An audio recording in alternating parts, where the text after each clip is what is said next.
കൊലക്കേസിൽ പരോളിൽ ഇറങ്ങി മുങ്ങിയ പ്രതി 12 വർഷത്തിന് ശേഷം പിടിയിൽ. 2014 ഗുജറാത്തിൽ നിന്ന് മുങ്ങിയ സ്പന്ദൻ മോദി എന്ന ഹേമന്ത് വൈഷ്ണവാണ് അറസ്റ്റിലായത്. ഒളിവ് ജീവിതത്തിനിടെ ഇയാൾ നിരവധി ബോളിവുഡ് സിനിമകളിൽ അഭിനയിച്ചു. മോഹൻലാലിന്റെ എമ്പുരാനിലും വേഷമിട്ടു. അമിതാഭ് ബച്ചൻ, ആമിർ ഖാൻ, രൺവീർ സിംഗ് തുടങ്ങിയ താരങ്ങൾക്കൊപ്പവും ഇയാൾ അഭിനയിച്ചിട്ടുണ്ട്. വിഷ്ണു പ്രസാദ് വിവരങ്ങൾ നൽകും.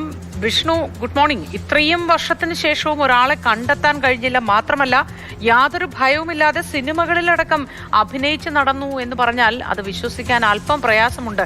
എന്തുകൊണ്ടായിരിക്കും? Modi, good morning. വൈഷ്ണവ് എന്ന് പറയുന്ന ഹേമന്ത് വൈഷ്ണവ് എന്ന് പറയുന്ന ഇയാൾ 2005 നടന്ന ഒരു കൊലപാതക കേസ്, അതായത് അഹമ്മദാബാദിലെ നരോദയ്ക്ക് സമീപം നടന്ന കൊലപാതക കേസിലാണ് ശിക്ഷിക്കപ്പെടുന്നത്. വസ്തുതയുമായി ബന്ധപ്പെട്ട കൊലപാതക കേസിൽ ശിക്ഷിക്കപ്പെട്ട ഇയാൾക്ക് 2014 ഗുജറാത്ത് ഹൈക്കോടതി ജാമ്യം അനുവദിച്ചു നൽകിയത്. എന്നാൽ ഈ പരോൾ അനുവദിച്ചു നൽകിയത് 30 ദിവസത്തെ പരോളിന് ഇറങ്ങിയ പ്രതി പിന്നീട് തിരിച്ച് ജയിലിലേക്ക് പോയില്ല എന്ന് മാത്രമല്ല, അമിതാഭ് ബച്ചൻ, ആമിർ ഖാൻ, അതോടൊപ്പം തന്നെ കേരളത്തിൽ മലയാളികളുടെ പ്രിയങ്കരനായ മോഹൻലാലിനൊപ്പം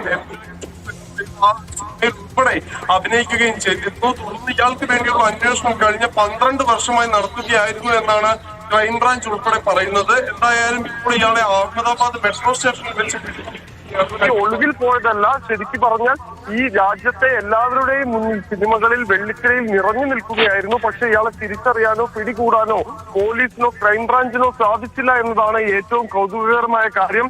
ഇയാൾ ഹേമന്ത് വൈഷ്ണവ് എന്ന പേരിലല്ല സിനിമകളിലും അതോടൊപ്പം തന്നെ ഈ സിനിമാ മേഖലയിലും അറിയപ്പെട്ടിരുന്നത്, അല്ലെങ്കിൽ അതിനുവേണ്ടി അവസരങ്ങൾ ചോദിച്ചു നടന്നിരുന്നത്. അതുകൊണ്ട് തന്നെ പേര് കേന്ദ്രീകരിച്ചുള്ള അന്വേഷണം എവിടെയും എത്തിയില്ല. പക്ഷെ ഇപ്പോൾ എങ്ങനെയാണ് ഈ പ്രതിയെ തിരിച്ചറിഞ്ഞത് എന്നത് കൗതുകമാണ്. കാരണം കഴിഞ്ഞ 12 വർഷമായി ഈ പ്രതിയെ തിരിച്ചറിയാൻ സാധിക്കാത്തവർക്ക് ഇപ്പോൾ എങ്ങനെ സാധിച്ചു എന്നതും കൗതുകകരമാണ്. എന്തായാലും ജയിലിൽ കടന്നതിനേക്കാൾ കൂടുതൽ കാലം എന്തായാലും പ്രതി ഇപ്പോൾ പരോളിൽ ഇറങ്ങി മുങ്ങി നടക്കാൻ പ്രതിക്ക് സാധിച്ചു എന്നതാണ് ഏറ്റവും കൗതുകകരമായ വസ്തുത.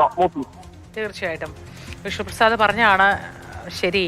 ഇത്രയും കാലം ജയിലിൽ കിടന്നതിനേക്കാൾ കൂടുതൽ കാലം ഈ ഒളിവിൽ എന്നതുപോലെ തെളിവ് ജീവിതത്തിൽ ആയിരുന്നു. അപ്പോഴൊന്നും തിരിച്ചറിഞ്ഞില്ല. ഇത്രയും കാലത്തിന് ശേഷം ഇപ്പോഴാണ് തിരിച്ചറിഞ്ഞത്. വല്ലാത്തൊരു പരിപാടിയായിപ്പോയി അല്ലേ? എങ്ങനെയാണ് ഇത്രയും കാലം തിരിച്ചറിയാൻ കഴിയാതെ പോയത്? എന്നിട്ട് ഇപ്പോൾ ഈ ദുർബല നിമിഷത്തിൽ എങ്ങനെ കണ്ടുപിടിച്ചു? ഇതാണ് നമ്മുടെയൊക്കെ മനസ്സിൽ വരുന്ന കാര്യം. ഏതായാലും ഇതുമായി ബന്ധപ്പെട്ട് ഇനിയും വിശദാംശങ്ങൾ പുറത്തേക്ക് വരും. അപ്പോൾ അത് നിങ്ങളുമായി പങ്കുവയ്ക്കുകയും ചെയ്യാം.